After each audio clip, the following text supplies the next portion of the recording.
अच्छा अन्न, अच्छा धन हमें अच्छी जगह तक ले जाता है।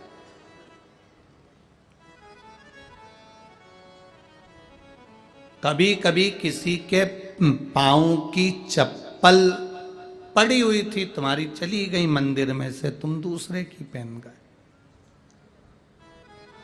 पहन तो गए, चप्पल पहन के थोड़ी दूर गए थे और मालूम पड़े एक्सीडेंट हो गया, खड्डे में गिर गए, पांव टूट गया, पांव में चोट लग गई, तकलीफ आ गई, कष्ट आ गया। दरवाजे पर चप्पल रखी थी, कोई कष्ट, कोई शरीर में तकलीफ आ गई, कोई पांव में तकलीफ आ गई, कोई तकलीफ, कोई कष्ट आ गया, कोई तकलीफ आ गई। अब आप विचार कर रहे हो मैंने तो कभी किसी का बुरा करा ही नहीं, मैंने तो कभी किसी का बुरा करा ही नहीं, फिर तकलीफ क्यों आई? तकलीफ आने का कारण केवल इतना था कि दूसरे के पांव की पादुका जिस पर काल मंडरा रहा था वो तेरे पांव में आ गई और वो चली, उसका दुख तुझे भोगना, उसका कष्ट तुझे भोगना,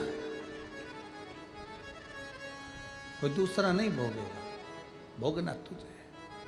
शिव महापुराण की कथा कहती है 3 चीजों से दूर रहना, दूसरे की 3 चीजें हमारे पास नहीं आना चाहिए। पांव की चप्पल जूता, दूसरे नंबर पर छाता, तीसरे नंबर पर मांग का टीका। ये 3 चीजों से थोड़ी सी दूरी बनाकर चलना, इन 3 चीजों से थोड़ी सी। किसी के पांव की चप्पल हमारे पांव में ना आए, किसी के पांव की पादुका, किसी का जूता चप्पल हमारे पास ना आए, इसका स्मरण रखें।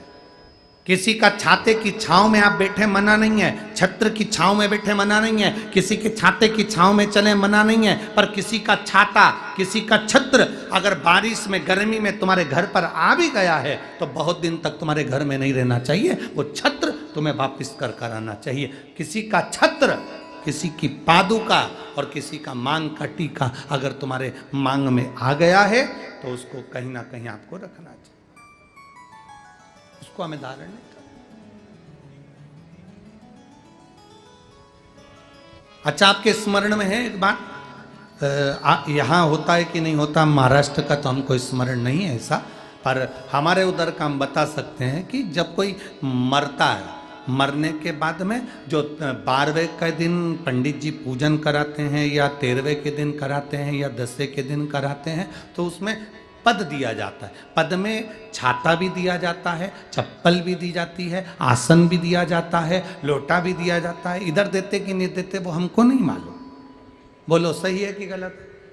उसमें चप्पल और छाता ये बहुत जरूरी होता है। क्यों? क्योंकि इसमें काल होता है व्यक्ति का, वो काल चला जाए।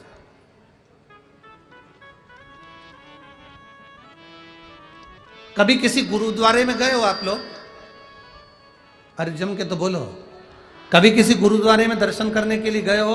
तो गुरुद्वारे में अगर दर्शन करने जाओगे तो वहां आप भोजन करो, लंगर चखो, सब कुछ करो। वहां गुरुद्वारे के बाहर या गुरुद्वारे के साइड में बड़े बड़े व्यक्ति भी तुम्हारे पांव की पादुका, चप्पल, जूते की सेवा करते हैं कि साहब यहाँ जूता रख दो, यहाँ चप्पल रख दो, यहाँ हम उठा कर दे देंगे। उसका कारण क्या है? उसका केवल एक कारण है, जो पादुका की सेवा कर रहा होता है, आए हुए भक्तों की चप्पल की सेवा कर रहा होता है, वो अपने काल को, अपने दुख को, अपने कष्ट को सब मिटा बैठता है उनके चरण की रज को प्राप्त कर।